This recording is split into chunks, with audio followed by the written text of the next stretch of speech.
My stepmother and father are going on a honeymoon with their daughters, leaving me alone, so I make sure they don't come back into my house.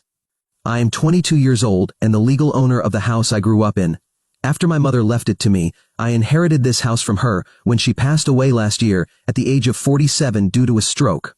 It was sudden, but I have now found peace with it. My parents divorced when I was 7 years old and had shared custody of me. So I spent half of the month with my dad and the other half with my mom. I must say I was closer to my mom because she understood me, and my dad, who is 50 years old, was always a bit too busy for me. I felt like I never had his full attention because work and women were more important to him. I don't think he treated me as a priority as such, but I was okay with that as long as I had my mom.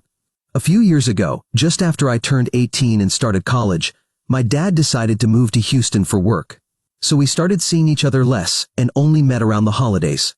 2 years ago, he brought his girlfriend at the time, Julia, who is 38 years old, to celebrate Christmas with us.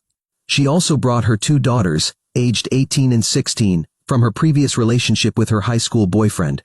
They had never married but had split up about 7 years before she started dating my dad. That was a surprise for us because my dad had never brought any girlfriend to family dinners. But we gave Julia and her daughters the warmest welcome we could and did our best to make them feel comfortable with us. It was a very pleasant evening, and I would say we all got along very well at that time. Even after that, whenever I talked to my dad on the phone, Julia would also greet me, and she was very sweet to me. Her daughters were a bit shy and introverted, so they mostly kept to themselves.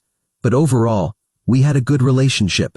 After my mom passed away, I found out that she left me the house. Fortunately, for some reason, my mom divided all her assets in her will around my 18th birthday because she always liked to plan ahead, even in morbid situations like these. Anyway, since I had just graduated, I decided to move in and find a job that wouldn't force me to move soon. I wanted to spend the next few years in my childhood home simply because it was my place of comfort. My dad wasn't very happy with my mom's decision and made sure I knew it after he found out about the will. He and Julia had been very sweet and supportive at the time of the funeral, but my dad was a bit gloomy when he realized he wasn't going to get the house back.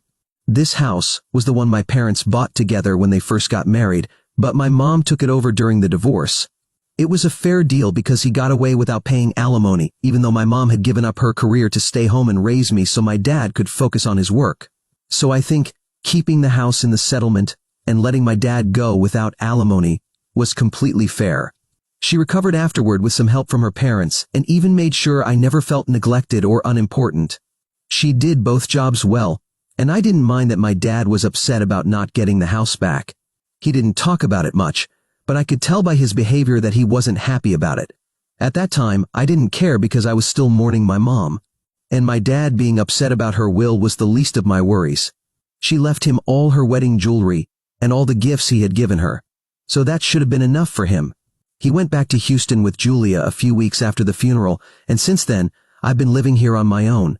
However, about 6 months ago, my dad told me he was now engaged to Julia and wanted to get married where his home was.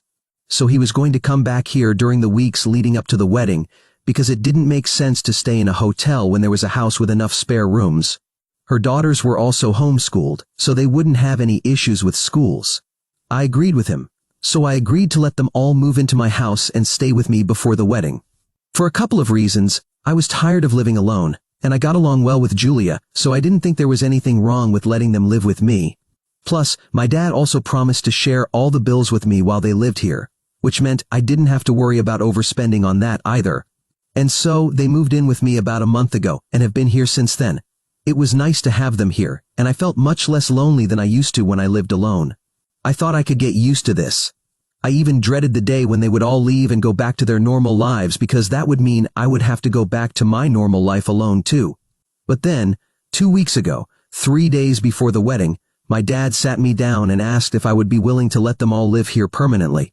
I didn't expect it at all, but he explained that he had come back here to make me feel a little more comfortable with the idea of being part of a family and living with them, since he didn't like the idea of me living alone in this house. He planned to gradually introduce me to this, and now that he thought I was getting along, he wanted to know if I would be willing to make this a permanent arrangement. I wanted to say yes right away, but his behavior when he found out he wasn't going to get the house back puzzled me a bit. As much as I would have loved to make it a permanent arrangement, I didn't think it was a good idea to do it so soon, and I didn't want to make the mistake of acting on my emotions. I knew this was the only logical solution to my overwhelming feelings of loneliness, but that didn't mean I had to let them all move in with me. And it had only been a month since they had been living here, so as much as I wanted to say yes, I ended up telling him I needed some time to think. It was a gut feeling, but I just knew for some reason that it would be best for me to give it some time and not make a hasty decision.